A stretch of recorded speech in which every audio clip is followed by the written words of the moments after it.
And to kick us off this morning, pleased to introduce a local girl from not far north of here, up at Armidale, for those who've got some sense of the geography here. Well known to some of you, I'm sure, Peta Bradley. Dare I show my bias, another good UNE Rural Science graduate. And I look around the room, and there's a few of us in the room, so Pete McGilchrist now there running the science department. Pete, you've got big shoes to fill to keep the good graduates coming through.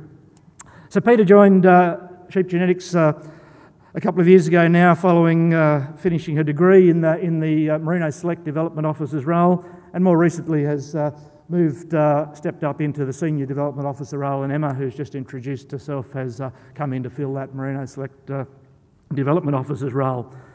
Focus around reproduction and welfare. Well, I guess I think I'll just stop here, I think. I think there was enough discussion around reproduction last night. So, Peta, come on forward.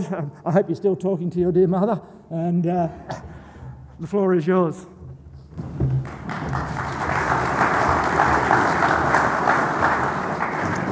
Thank you, Richard, I think. I'm going to start today by asking you all a question. What are the social, economic, and environmental pressures that you and your RAM clients are going to face in 10 years' time? We know that agriculture is a continually evolving industry that has been adaptive to our changing environment. Our sheep producers are not just operating in a space that's behind the farm gate, but is very much influenced by what's happening beyond it. So you, as our leading breeders, are integral for the genetic improvement of traits like reproduction and welfare, as you're very much at the forefront of data capture and those selection decisions. So what are the key traits that are out there to help you select for these now, and what's our current adoption looking like?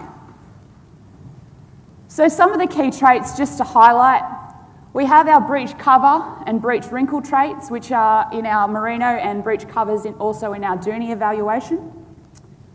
We have traits like WEC and DAG, WEC obviously being available for all our analyses, DAG in merinos and Dooneys.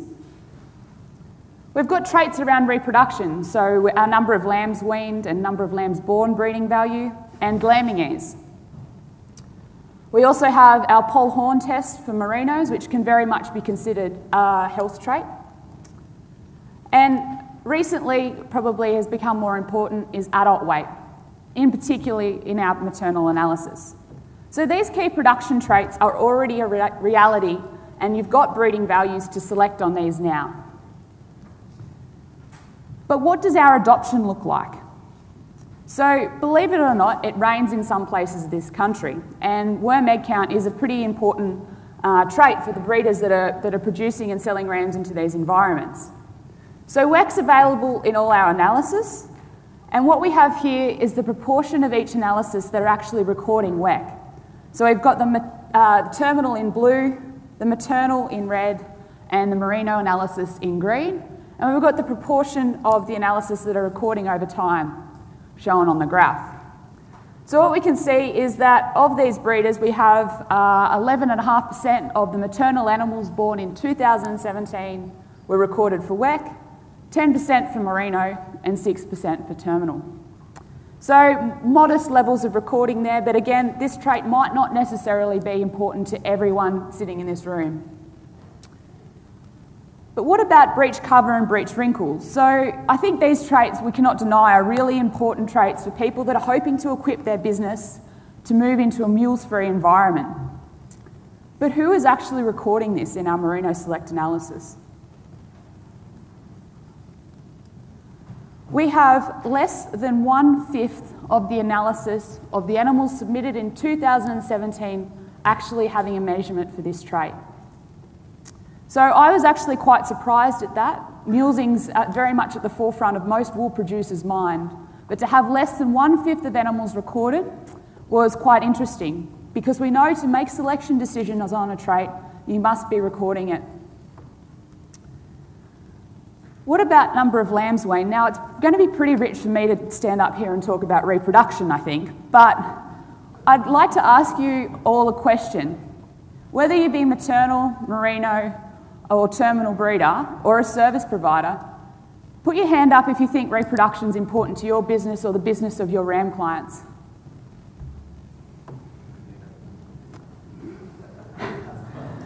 So most people. But if we think about our maternal and merino analysis, what proportion of animals actually have a reportable breeding value?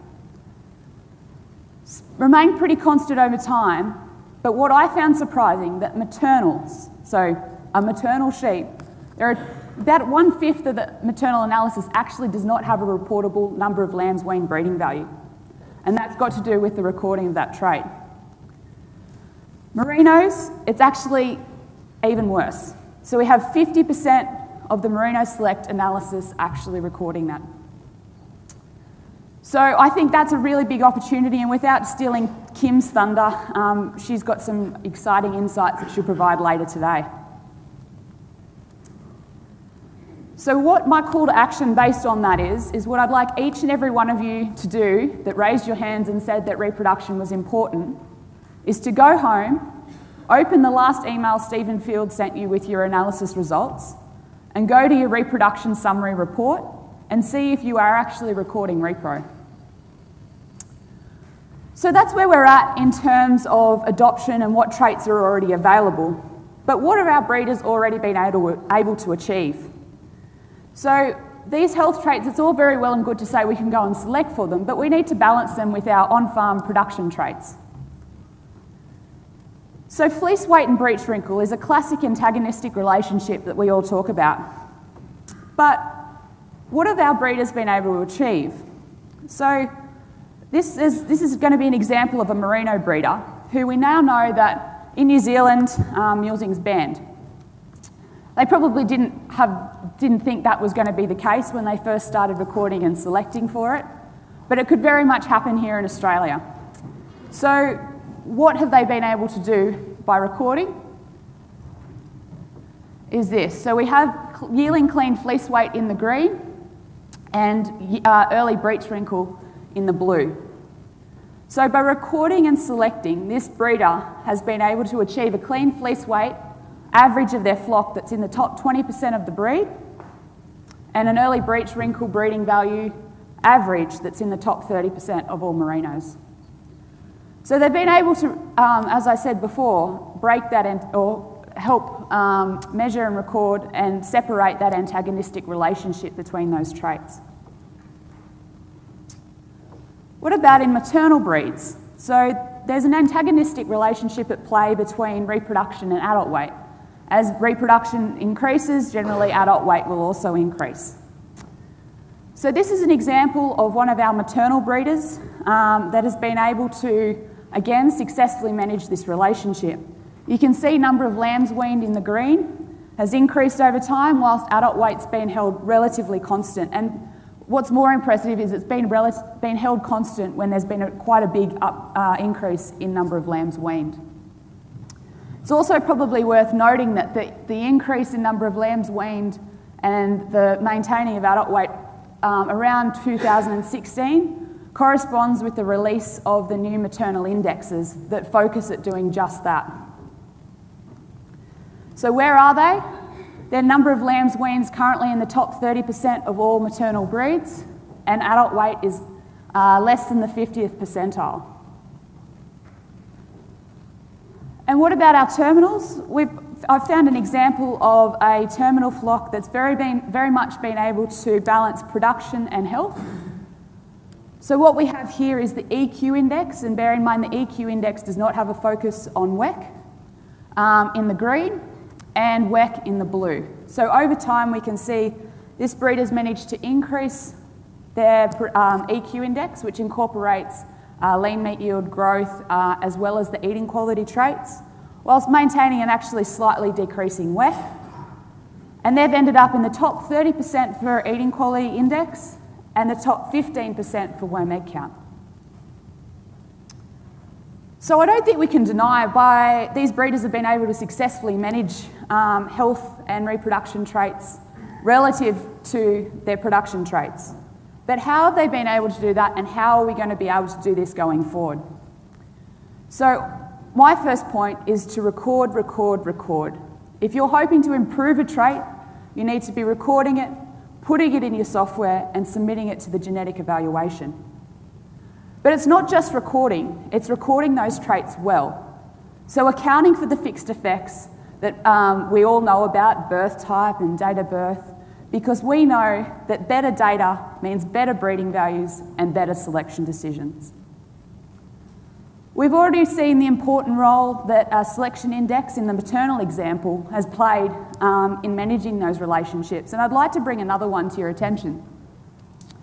What we have here, thank you to Andrew Swan for this, is we've got a merino production or MP plus index in the left-hand column, and the response we'd expect to see for key traits over 10 years based on AFLOC selecting on this index. And then we have the same index, but with actually pressure on reducing breech wrinkle. And what you can see by using this index and selecting on it, that yes, we aren't getting as much of an increase in fleece weight, but we're still increasing fleece weight by 6% over 10 years. But more importantly is we're actually reducing the early breech wrinkle score by half a score, but in comparison to if you were to just be using the MP+, which is actually increasing your breech wrinkle, so your sheep are getting more wrinkly, it's nearly a whole score difference between the two over 10 years. So I think the role of selection indexes, and without stealing Andrew Swan's thunder that he'll talk about later, I think they're a really important tool to help manage these relationships over time.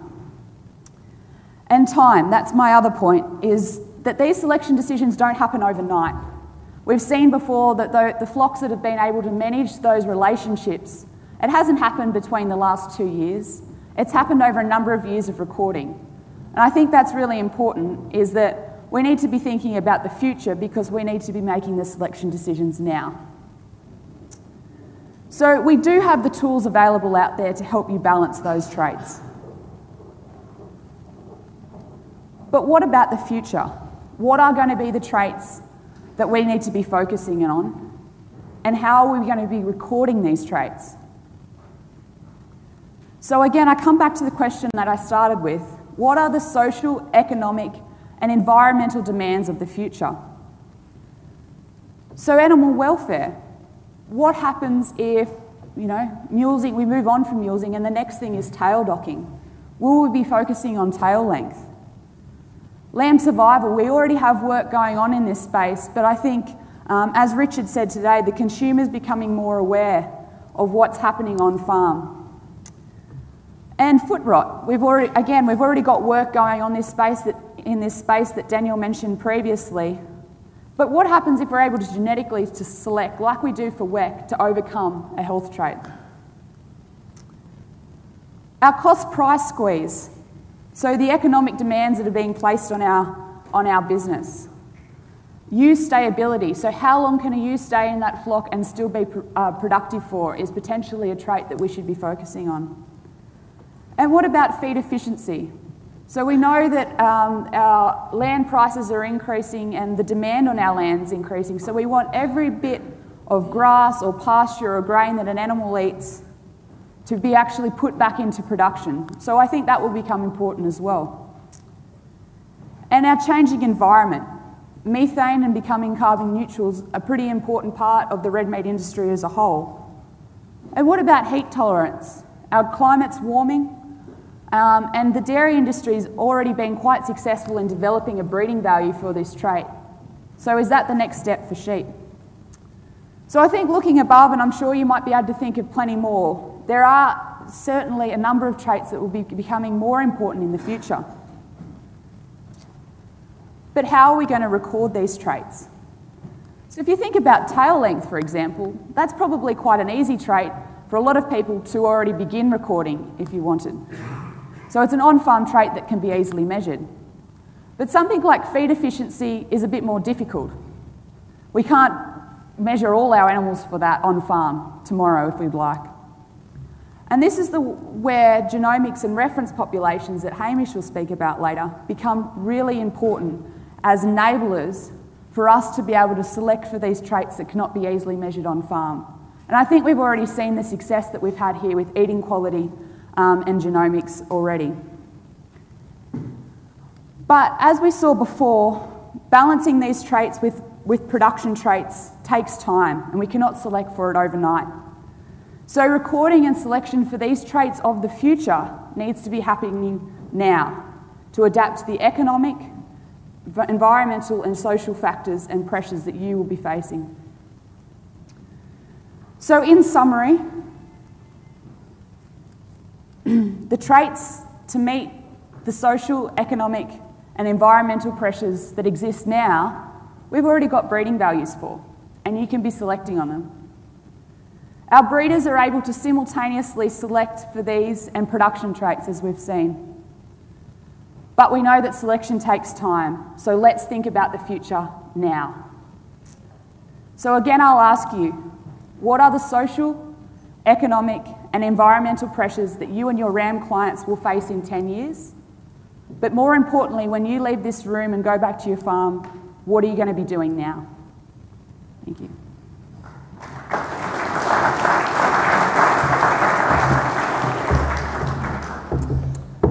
Thank you, Peter. So some challenging things there to think about, and again, I think relates to one of my comments about the challenges between the here and now and farm gate profit and the longer term vision that we need to have as breeders that lead the genetic change in the sheep industry. So Peter, we've got a couple of questions coming in there. Let's work down from the top. So with genomic technologies, will we be able to develop these future traits quicker than we have in the past? Absolutely, Richard. I think that's a really good question in the fact that we've already seen the benefits genomics offers in terms of being able to select animals at a younger age and shortening the generation interval, but selecting with better accuracy than what we've been able to do. So I think very much so we will be able to increase the rates of gain, but it depends on the reference population. And again, Hamish will speak to this later, but the reference population that underpins the genomic prediction. So looking there specifically at reproduction, the second question, you've spoken about that quite a bit. You just expand a little on why it's important for sheep genetics and genetic evaluation. Yeah, I think it's important not just for sheep genetics, but for the entire industry. The impact of the drought on the current ewe flock and ewe base is going to be pretty significant. I don't think we know the full extent of that yet. So the ability to be able to select for animals that are going to get us back to where we should be quicker is really important. And I think reproduction to anyone's business, if you can get more live lambs weaned, as well as balancing that with your other production traits, is a really important economic driver. And I think that's why we've been focusing on it. And Kim will speak more about that and what we can do later. Thank you. Now, all the breeders, well, I think everybody in this room knows how much hard work goes into a good performance recording. It's not something that just happens. It's a genuine effort, a lot of commitment, a lot of time and cost. And our questions disappeared, Peter, but it was along the lines of barriers to adoption of some of these traits. Yeah. Any ideas or thoughts on how people can address some of those barriers? Yeah, I think, as you said, Richard, reproduction and the breeders are recording it cannot deny that it is one of the more difficult traits to record. I think we should be focusing on doing a good job recording of all traits that you're interested in, but also evaluating how you can use tools and how we are adapting our analyses. Recently in the last few years, we've started using preg scans to determine litter size, and we've actually seen a really big growth in the number of people submitting those types of records. So whilst it is can be difficult, I think we're working, our Agbu team are working on being able to get breeding values, but again, it's all about the data that underpins that. Okay, now here's your crystal ball moment, Peter. The one new trait that you believe is going to be vital in the next 10 years. Oh, there's lots.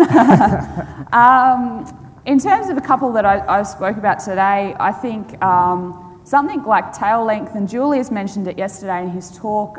We've got data already from the resource flock I see it as a trait that a lot of breeders are able to easily start recording, and it is reasonably heritable as well. So I think that's one new trait that I can see actually being adopted quite widely, but all of the others around feed efficiency and those other production drivers would also be important, but I think that's one I can see really getting legs in the next few years. Okay, let's just keep working from the top, Peter. So progress on lambing ease. What are your thoughts on the rate of progress that's been achieved there? Yeah, I don't know the trend exactly off the top of my head, but the breeders that have been recording and selecting on that trait have experienced good gains, and I think from anecdotal evidence and talking to a few, in particular the terminal breeders, they now have a number of clients that are asking for that breeding value.